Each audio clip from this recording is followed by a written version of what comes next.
and welcome here to TalkFCB, and welcome back to the channel here today, guys, for a weekend roundup here on the channel. And right now I'm actually outside in the dark, would you believe it? And a lot of people have been enjoying the ambience videos. So today we've actually had here, I'm actually in the Lake District, guys, in the UK here, right up in the country, right up in the mountains here. Not much phone signal, but luckily I've been able to get some Wi-Fi so I can keep bringing you the videos here. But today we've had a little bit of rain, and I do like the rain, I've got to say, guys. The question that I have for you today is, do you like the rain? Because some people absolutely hate it there. They want it to be sunny all the time. They don't like rain at all. But for me, I quite like the ambiance, you know, when everything is a little bit cold, when everything's a little bit frosty. And today, for instance, we had lunch in front of a big log fire, and that was absolutely beautiful. So do let me know in the comments down below there. Do you like it when it's a little bit rainy at this time of the year, when everything's cold and a bit snuggly maybe? Please do let me know that in the comments down below. But hey, today, we've still got plenty of Barca news. That is where our priorities lie, and we're going to be talking today about the likes of Andreas Christensen, Jonathan Tah, and also Frenkie de Jong. All of that is coming up for you. I hope that you're all having a fantastic weekend,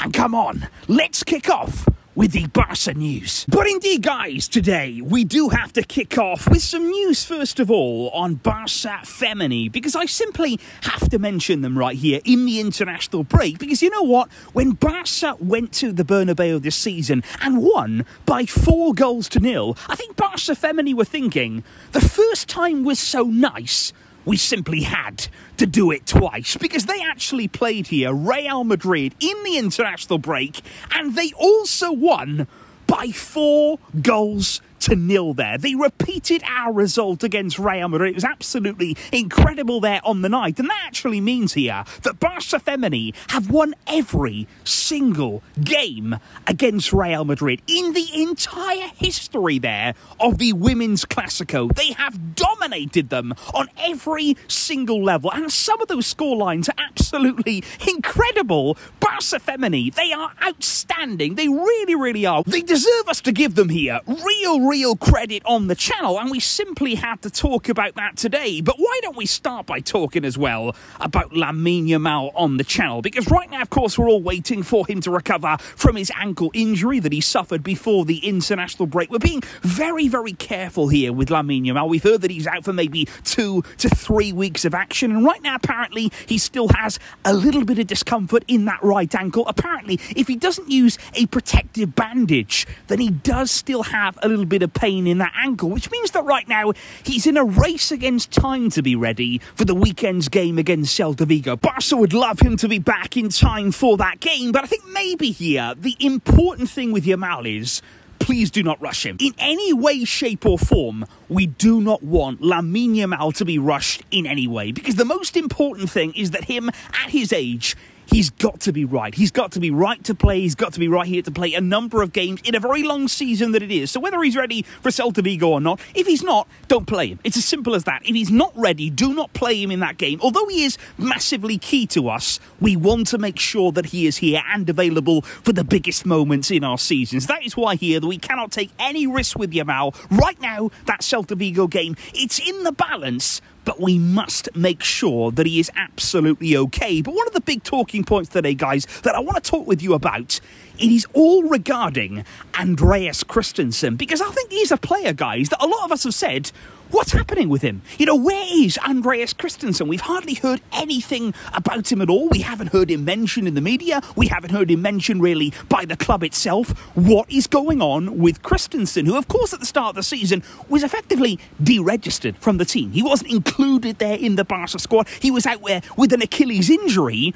But what is going on with him? Because right now in the media we're hearing, yes, he may be coming to the end of that injury problem. He may be ready to return, but effectively, he is out of Barca's plans. They are not counting as it stands on Andreas Christensen. They do not see him as part there of the future plans under Hansi Flick at the club of Barca here. So what we're going to see now is in the January transfer window and the summer, we are going to be looking for suitors for Andreas Christensen. And I think off the back of that news there, guys, a lot of people, they're angry. They are ultimately frustrated here that a player who, let's be honest, came on a free, he arrived into this team and he played extraordinarily well. He has been a very, very astute performer at Barca. He's been incredibly consistent in his displays. He's really worked hard in the team. And don't forget as well, he even played when required in midfield. And he played even well there. He's been very, very consistent. He very rarely makes mistakes. So I think here, to sort of cast Christensen aside,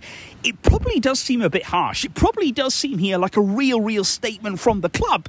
But at the end of the day, it might be part of a wider plan at Barca right now, and especially looking at the centre-back department, because already we've got the likes of Pau Cubarsí, we've got Inigo Martinez, who's playing incredibly well this season, we've got Ronald Araujo, who's about to come back from injury, and are we about to add Jonathan Tah? That is the next person that we're going to talk about in today's video, because already we knew about this link. Back in the summer, we heard Barca there being very heavily linked to Jonathan Tah, the Bayer Leverkusen and Germany centre-back. Now, in the summer, he's going to actually turn 29 by that time, but he is going to be available on a free transfer. He is not going to renew his contract at Bayer Leverkusen. He was a very, very key player there in them winning the league last season, of course, in the Bundesliga. And he's been very impressive now for several seasons, and many clubs are interested in him. But Barca and Bayern, they are the leading candidates right now. Barca and Bayern are very, very keen on him. Hansi Flick as well has approved this potential signing. And the way that things look right now is that Barca would be willing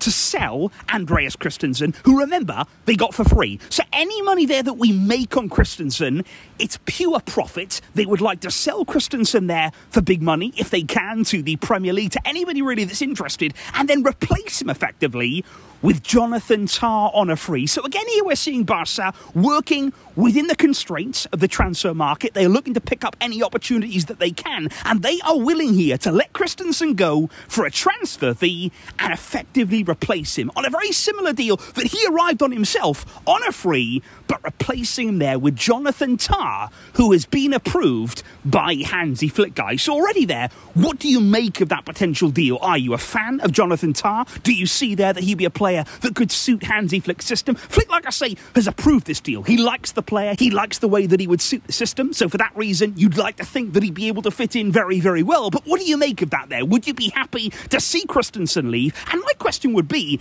is Christensen even going to be registered for the rest of this season here? Or are we simply going to cast him out? Because remember, it was Christensen's deregistration that effectively left Dani Olmo being able to be registered. That was the only reason that we were able to really register Olmo. Because Christensen was deregistered, does that mean that Christensen won't maybe play for Barca in the entirety of this season? And do you think that that is fair? However, guys, finally here on the channel, we must discuss the very latest on Frenkie de Jong. Because, of course, on Frenkie right now, there's lots of opinions here. Lots of opinions flying around on his performance, on his contribution to the team, on whether he should be in that Barca starting lineup. And I thought here the quotes with him away at the Dutch national team were very, very interesting here. Because he openly admitted, guys, that I still have some sensitive moments from the injury when I'm playing. He did say, honestly, I need to get back my confidence when doing certain things out on the field. He said, I'm not saying that it's a risk,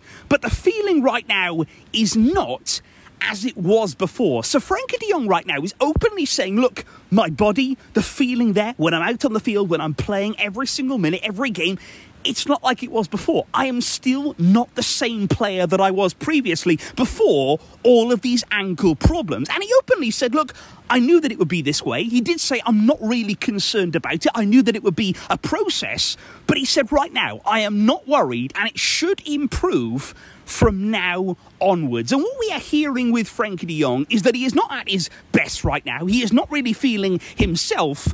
But with more minutes, more games, and more responsibility, he will gradually get back to his previous level. But that, for me, is the real problem right now. Because it's kind of like with Frenkie de Jong, you're between a rock and a hard place in many ways, guys. Because in some ways here, Frenkie, he needs minutes. He needs games. He needs opportunities there out on the field. But at the same time, we're not in pre-season. This is not here a free hit whereby you can just play him. You can put him out there on the field and it doesn't really matter what the outcome is as long as he gets minutes in his legs. At the same time here, we're battling for La Liga. We are battling for the Champions League. We're not in pre-season. So every minute, every game, it's important here. We have to make sure that we're fielding the strongest possible team. So my question to you guys as of right now would be, do you give Frenkie that time, those minutes that he needs out there on the field, or do you ease him back in gradually? For me, that's what I would like to see with Frenkie de Jong. You know, I'm not doubting his quality. I'm not doubting what he can contribute at his very, very best level. But I still feel here like we're rushing things, like we're throwing him back in from the start of matches here, putting him straight back into that midfield that's been so impressive. And I just want to see that gradual introduction there. I want to see him introduced bit by bit, game by game, like we're seeing maybe even with Gavi. You know, he's not ready. He's not quite there yet in terms of his minutes, in terms of his match sharpness. We're reintroducing him slowly. We're building up those minutes as we go on. But what do you guys think right there? Do you think that Frenkie is ready now to be thrown back in? Or is this a process that needs to take time, guys? So please let me know all of your thoughts in the comments down below here today. I'm still making videos right here, out on the go, out in the garden here, whilst I am away. But I will be back with you all very, very soon indeed. And I really do appreciate all of your great support. Please let me know all of your thoughts down below. And like I say, I hope that you guys have a fantastic weekend. Enjoy it. And I'll be with you soon. But until next time, as always, Vejska, el Barça.